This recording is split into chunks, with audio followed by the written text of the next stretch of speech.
Hi guys, welcome back to my channel. In today's video I will be doing a part 2 of the things that they don't tell you when you move abroad. So yes, let's get into this video.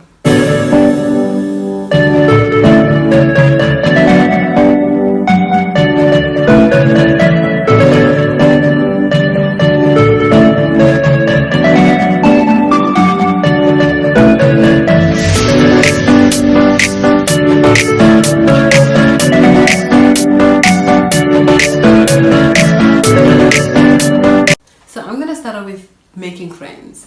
Making friends when you move is really hard.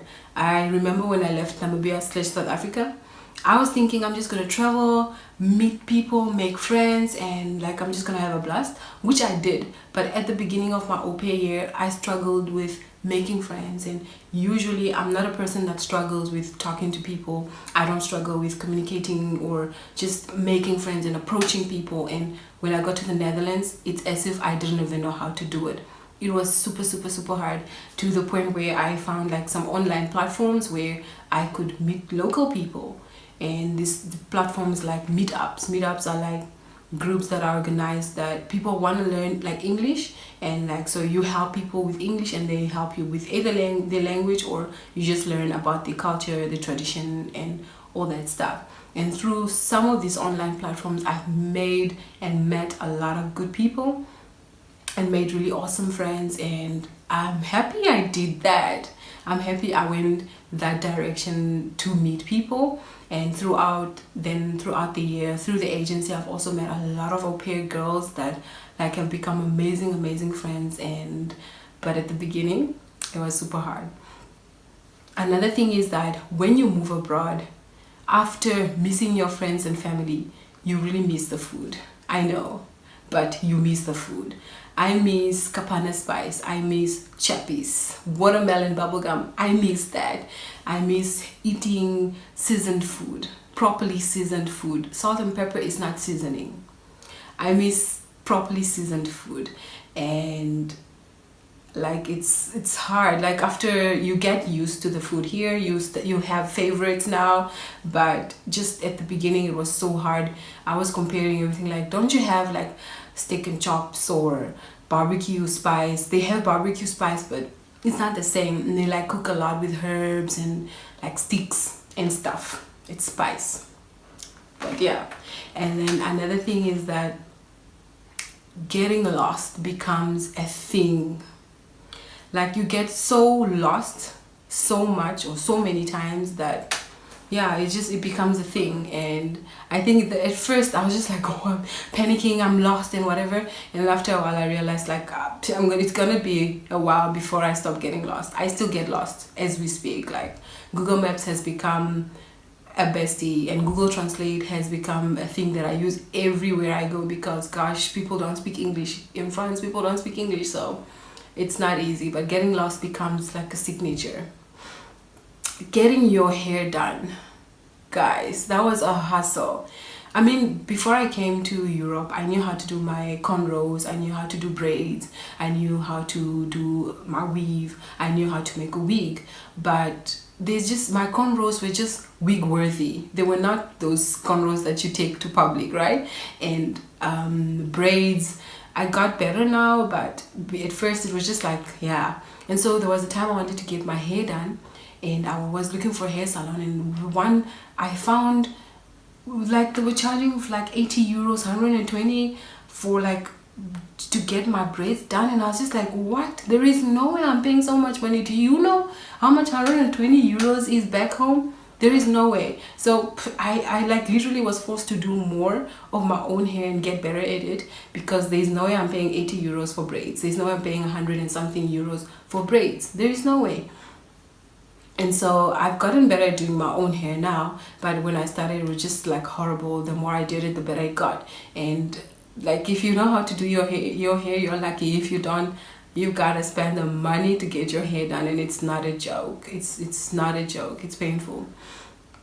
The next thing is that when you move abroad, you see your home, where you come from, in a different light. When I left Namibia, living in Namibia all my life and just traveling like in the south of Africa, it was like, yeah, Namibia, you know, I'm from Namibia, I was born in Windhoek. That's about it. But when you move abroad, you see home in a different light. I remember when I was traveling from Lille to where I live now, the BlaBla car driver was asking me, where are you from? Where are you originally from? And so I was telling them about Namibia and how beautiful it is, and like I don't even know I was saying those things. Like it's just, you really see home in a different light. And this guy said, wow, you could be an ambassador for your country because you are such a great ambassador. He said you're such a great ambassador for your country because you say all these good things. Everything you've said so far makes me want to go to Namibia for a holiday and just go and experience what you're talking about. And I realized that I actually love where I come from. I love Namibia, and I love being Namibian, and I just love home, right? And before I left, I probably never had conversation about why Namibia, why visit Namibia, why go on holiday in Namibia, or where I come from. This is my roots. This is who I am. I didn't have that, and now I'm like I'm just all excited when I talk about home because it's home, right? And the last thing is that it is possible to have more than one home. I know it is possible to have more than one home. I know people say that, or there's a saying that says home is where the heart is, but I've learned that home is where you lay your head. So this is because a few weeks or a month ago, I moved to this new family. Moving to Lille, before I moved here, that experience coming from the Netherlands, having had a great year and going to Lille, and I felt like when a person is waiting for an organ, right, to be donated to them, and then they get it and the body rejects the organ, that's what I felt like. I felt like a body that's rejecting an organ. I was living in this family's home. I was putting in so much work. I was trying so hard, but I wasn't connecting. We were not connecting. They were not communicating. We were not communicating. Language barrier. They spoke a lot of French. It was a very typical French family, and I was in all areas just rejecting the whole organ. I wasn't able to stay in the family.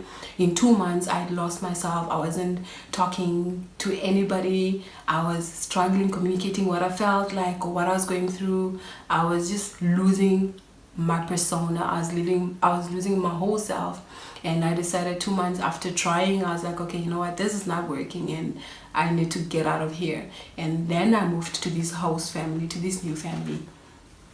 And living with them at the beginning, I kind of went through the same situation where I was kind of rejecting them. They were not doing anything wrong. They were communicating. They were doing the works. They were putting in the work. They were trying to make me comfortable, make sure I was happy, I have everything that I need. And I was still just like shutting down. I wasn't responsive to what they were offering me. And I spoke to my host mom, my Dutch host mom in the Netherlands. I called her and we spoke about it, and she said, you know what, as you're going and look at it as an opportunity to have a new family. You're just gonna have a bigger family. You're just adding to your family that you already have.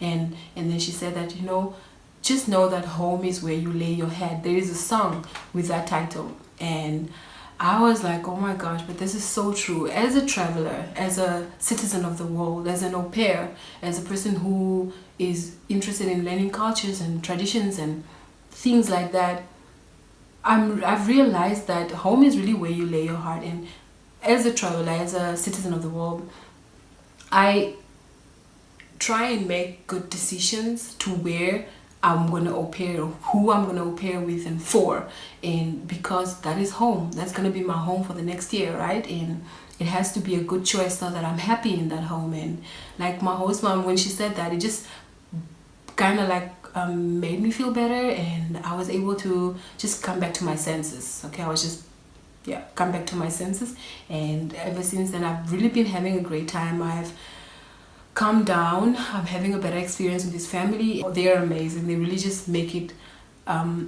worthwhile for me, and I'm so grateful for the experience that I'm having with them. So at the end of the day, the decision to move abroad has been one of the best decisions I've ever made. The decision to stop sitting on my dreams, the decision to stop saying maybe one day I'll move abroad, has been beyond worth it. And yeah, I hope you all enjoyed this video. If you have not subscribed yet, please do subscribe. Also leave a comment and a like down below, and I will see you in the next video.